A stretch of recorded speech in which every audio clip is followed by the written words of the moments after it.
Hello and welcome to teach me English. Teach me English में आप सबका स्वागत है और आज का टॉपिक है act 2 scene 3 of Merchant of Venice.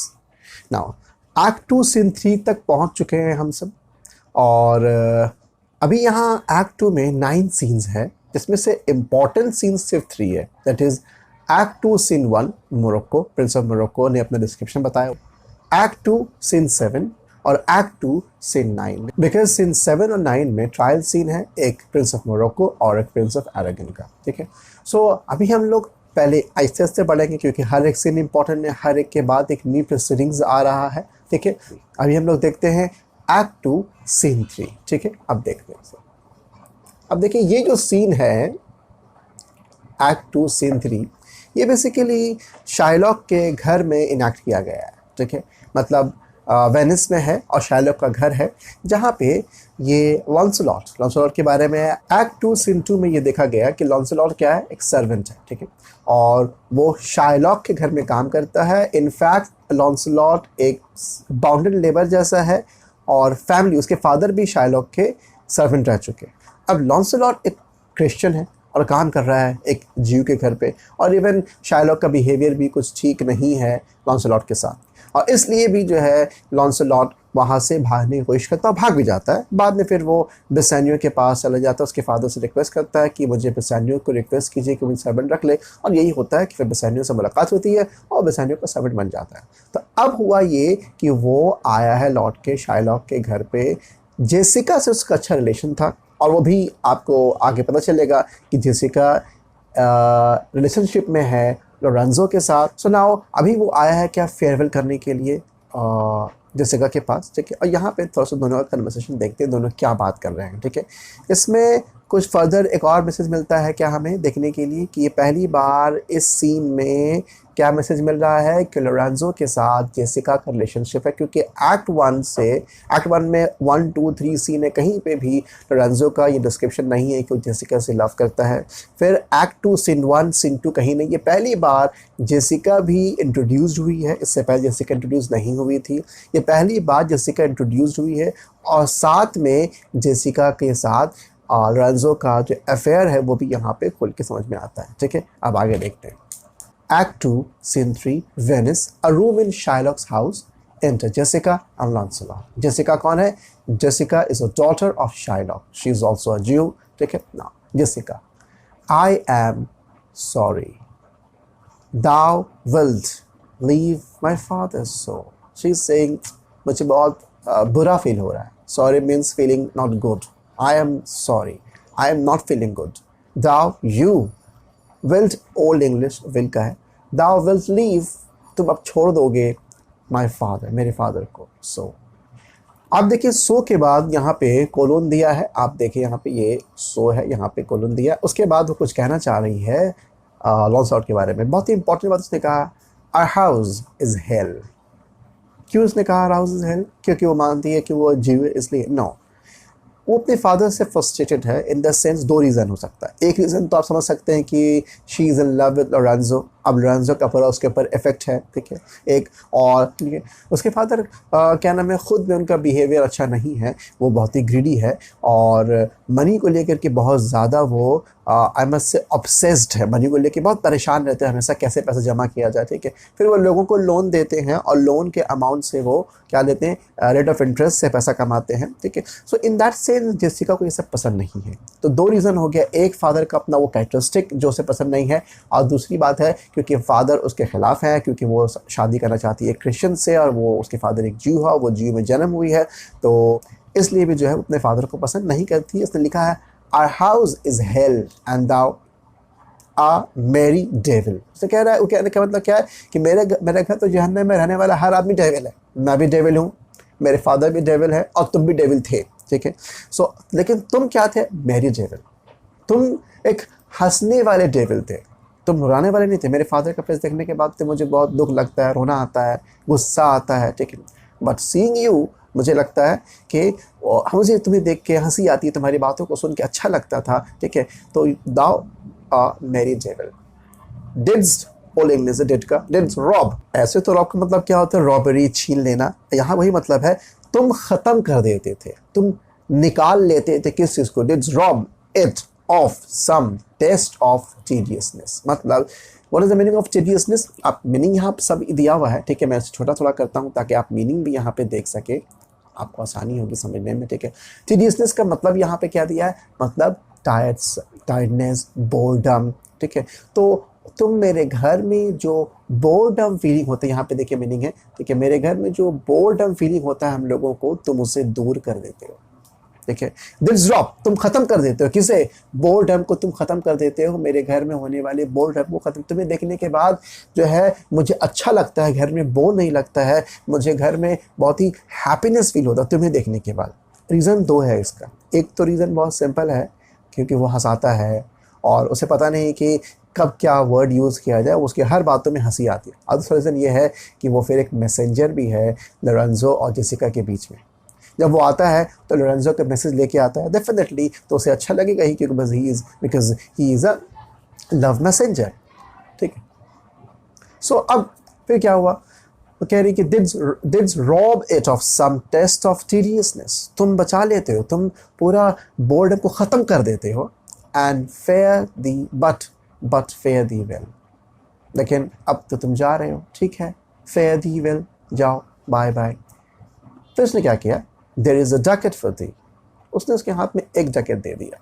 Currency है, आपको पता है वेनिस में करेंसी डकेट कहते हैं उसे। There is a ducat for thee, ये लो अपने हाथ में, उसने अपने हाथ में एक डकेट दे दिया, ठीक है। अब क्योंकि वो जा रहा है घर छोड़ के, अब दोबारा नहीं आएगा, तो as a token of love and care उसने एक डकेट दे दिया। And Launcelot soon at supper shall thou see Lorenzo। अब यहाँ पे जेसिका एक बहुत ही अच्छा क्या कहते हैं प्लानिंग करने वाली है, ठीक है, काफ़ी प्रूडेंट लेडी है जो कि हर चीज़ समझ के करती है। वो कह रही है, उसने लॉन्सलॉट के हाथ में एक जैकेट दिया, देखिए जानती है कि भाई लॉन्सलॉट गरीब है और उसकी ये ज़रूरत हो सकती है, ठीक है, क्योंकि उसे अपना काम करवाना है, और अपना काम कराने का सबसे पहला तरीका क्या होता है कि भाई उसे काम करा रहे तो कुछ उसे अमाउंट भी दे, तो उसे लोग खुशी खुशी काम करेंगे, ठीक है। ये सोच कर उसने लॉन्सलॉट को 1 जैकेट दे दिया और फिर उससे कहा, देखो लॉन्सलॉट, आज सफ़र में, क्योंकि आज बेसानियो की तरफ से सबको एक पार्टी है ना, तो बेसानियो की तरफ से पार्टी है, उसने कहा कि आज सफ़र में तुम्हें मिलेगा Lorenzo, who is Dai new masters guest. Lorenzo कौन होगा? तुम्हारे न्यू मास्टर, मतलब बेसानियो का गेस्ट होगा, ठीक है, मतलब उसका फ्रेंड है। गिव हिम दिस लेटर, तो उसे एक मैसेज पहुंचाना है लोरेंजो के पास। जरिया कौन है यहाँ पे? जरिया है कौन? लॉन्सलॉट, इसलिए उसने उसको एक जैकेट दिया। Give him this letter, do it secretly, देखो किसी को पता चले नहीं कि मैंने तुम्हें ये जैकेट, ये 1 जैकेट तो उसके बाद मैंने तुम्हें ये लेटर दिया, ये किसी को पता ना चले। एंड सो फेयरवेल, ठीक है, अब तुम जाओ।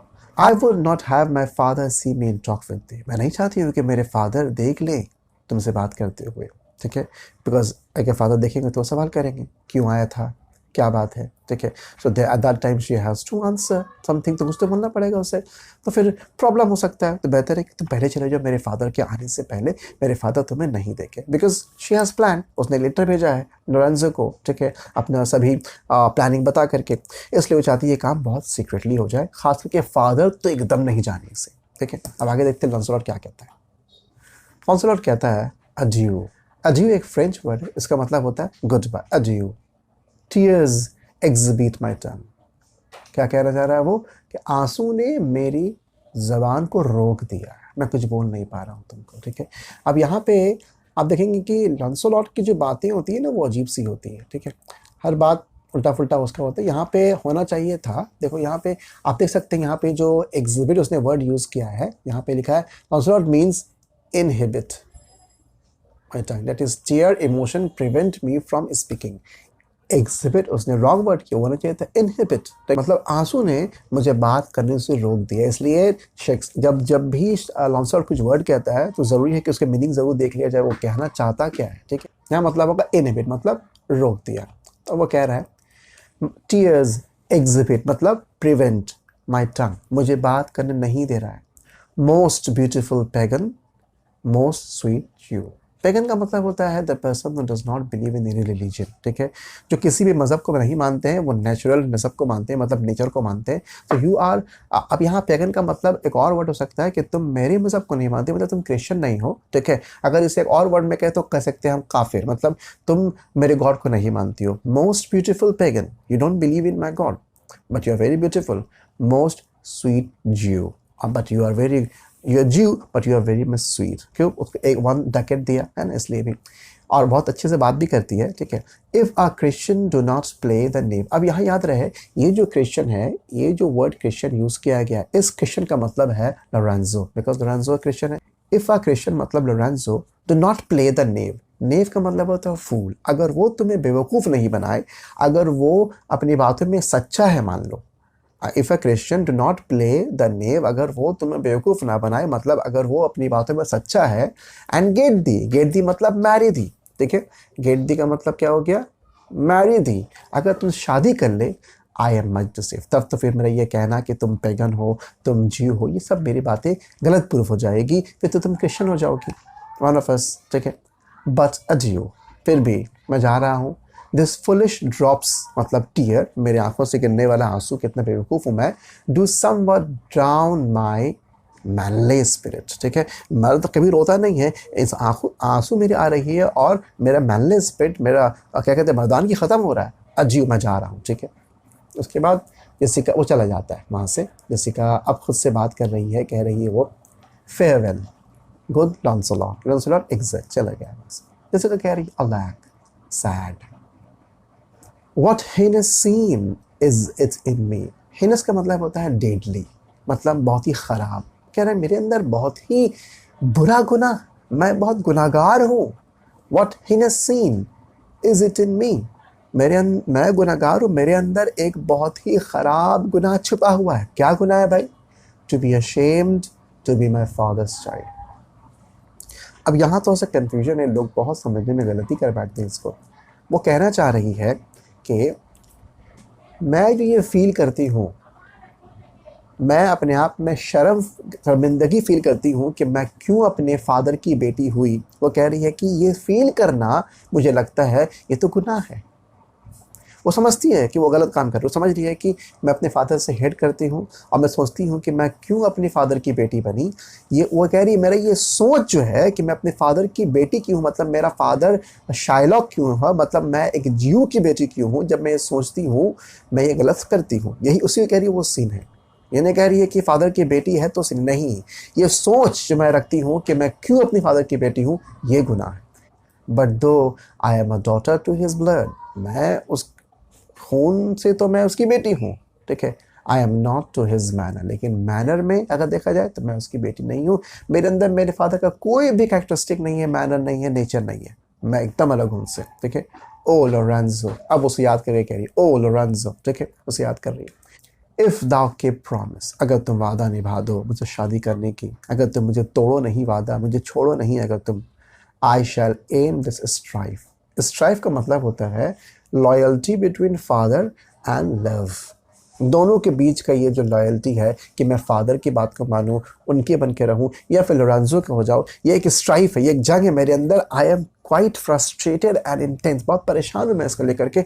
अगर लोरेंजो तो अपना वादा निभा दो तो कम से कम मैं एक तरफ हो जाऊंगी, तुम्हारी वाइफ बन जाऊंगी, फादर की लॉयल्टी ख़त्म हो जाएगी, एटलीस्ट मेरे अंदर का स्ट्राइफ जो जंग है मेरे अंदर वो ख़त्म हो जाएगा। बिकम अ क्रिश्चियन, मैं क्रिश्चियन बन जाऊंगी, एंड दाई लविंग वाइफ। देखिए अब यहाँ तो एंड हो जाता है ये सीन, ठीक है। मैं इसे छोटा करना चाहता हूँ ताकि आप चाहें तो इसका स्क्रीनशॉट ले सकते हैं, क्योंकि ये मैं कह रहा हूँ इसलिए क्योंकि यहाँ जो मीनिंग्स दिया हुआ है ये बहुत इंपॉर्टेंट है। तो आप इन सब मीनिंग्स का स्क्रीनशॉट ले सकते हैं। वैसे बड़ा कर रहा हूँ थोड़ी देर के लिए ताकि आप समझें।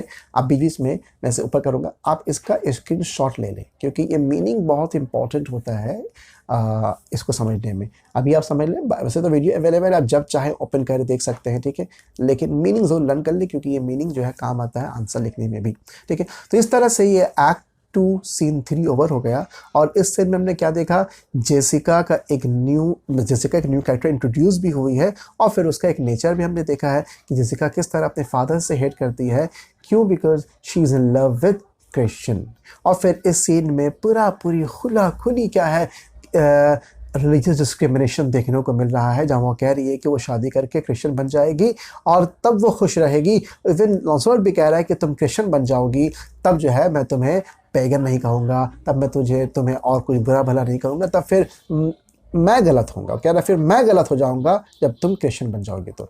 ठीक है, वो कह रहा है मैं गलत हो जाऊंगा जब तुम क्रिश्चियन बन जाओगी तो यहाँ पे भी आप देख रहे पूरी merchant of Venice religious discrimination से भरा हुआ है। ठीक है, एक्ट 2 सीन 3 ओवर होता है। ये सीन सिर्फ एक इम्पेटस है, एक न्यू कैरेक्टर का इंट्रोडक्शन है, और साथ में आगे फर्दर क्या होने वाला वो देखना इंपॉर्टेंट इसलिए सीन आया है। मैं रिक्वेस्ट करूँगा अपने व्यूअर्स से कि सब्सक्राइब करें मेरे चैनल को और वीडियो को लाइक करें। Thank you very much.